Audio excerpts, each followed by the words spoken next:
मंगल दोष कई प्रकार के हो सकते हैं, जो व्यक्ति की जन्म कुंडली में मंगल ग्रह की स्थिति और उसके अन्य ग्रहों से संबंध के आधार पर निर्धारित होते हैं। मंगल दोष मुख्य रूप से तब उत्पन्न होता है जब मंगल पहले, चौथे, सातवें, आठवें या 12वें भाव में स्थित होता है। यह दोष वैवाहिक जीवन, संबंधों और व्यक्तिगत जीवन में समस्याएं उत्पन्न कर सकता है। आइए जानते हैं कि मंगल दोष कितने प्रकार के होते हैं और इनकी विभाजन का आधार क्या होता है।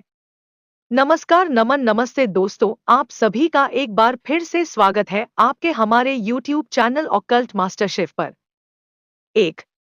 लग्न भाव, पहला भाव में मंगल दोष। जब मंगल पहले भाव, लग्न में स्थित होता है तो इसे लग्निक मंगल दोष कहा जाता है। यह व्यक्ति के स्वभाव में आक्रामकता, गुस्सा और अहंकार को बढ़ा सकता है। इसके कारण वैवाहिक जीवन में तनाव और मतभेद उत्पन्न हो सकते हैं। ऐसे लोग स्वभाव से जल्दबाज होते हैं और उन्हें निर्णय लेते समय धैर्य की कमी हो सकती है। 2. चतुर्थ भाव, चौथा भाव में मंगल दोष। जब मंगल चतुर्थ भाव में होता है तो इसे चतुर्थ मंगल दोष कहा जाता है। इस दोष से व्यक्ति के घर परिवार में कलह की स्थिति उत्पन्न हो सकती है और पारिवारिक सुख में कमी हो सकती है। इसके अलावा इस स्थिति में रहने वाले लोग संपत्ति, वाहन या मातृ संबंधी समस्याओं का सामना कर सकते हैं। 3. सप्तम भाव, सातवां भाव में मंगल दोष। सप्तम भाव में मंगल की स्थिति को सप्तम मंगल दोष कहा जाता है। यह दोष वैवाहिक जीवन को सीधा प्रभावित करता है। इससे पति पत्नी के बीच झगड़े, तलाक या अलगाव की स्थिति बन सकती है। यह दोष जीवन साथी के स्वास्थ्य और संबंधों पर नकारात्मक प्रभाव डाल सकता है। 4. अष्टम भाव, आठवां भाव में मंगल दोष।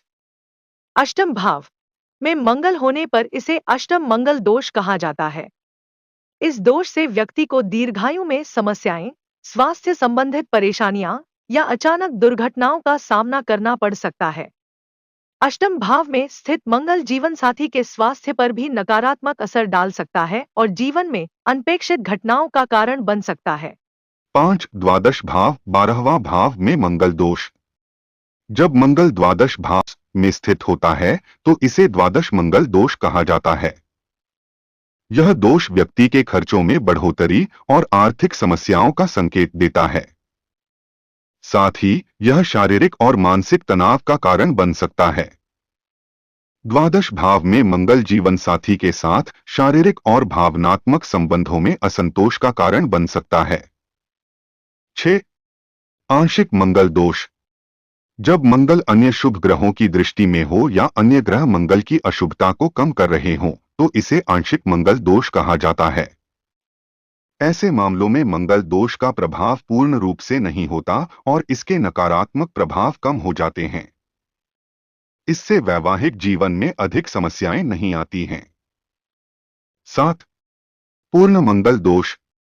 जब मंगल की स्थिति पूरी तरह से अशुभ होती है और उस पर कोई शुभ ग्रह का प्रभाव नहीं होता तो इसे पूर्ण मंगल दोष कहा जाता है।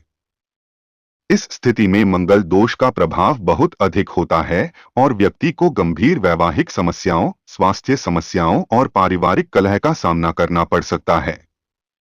8. अन्य प्रकार के मंगल दोष। कुंडली के अन्य ग्रहों के साथ मंगल का संयोग भी विभिन्न प्रकार के दोष उत्पन्न कर सकता है। उदाहरण के लिए मंगल शनि योग। जब कुंडली में मंगल और शनि एक साथ होते हैं तो यह विशेष प्रकार का दोष उत्पन्न करता है जिससे तनाव, दुर्घटना और अशांति की संभावना बढ़ जाती है। मंगल राहु या मंगल केतु योग। जब मंगल ग्रह राहु या केतु के साथ होता है तो यह संबंध और भी तनावपूर्ण स्थिति पैदा कर सकता है, विशेषकर मानसिक और शारीरिक स्वास्थ्य के मामले में। 9. दोष कम करने वाले कारक। अगर मंगल दोष वाले व्यक्ति की कुंडली में मंगल की स्थिति को सुधारने वाले कारक मौजूद हों, जैसे कि बृहस्पति की दृष्टि या शुभ ग्रहों के संयोग, तो मंगल दोष का प्रभाव कम हो सकता है। इसके अलावा यदि व्यक्ति मंगली से मंगली व्यक्ति से विवाह करता है तो यह दोष का प्रभाव संतुलित हो सकता है। 10. कुंडली में मंगल दोष का समाधान।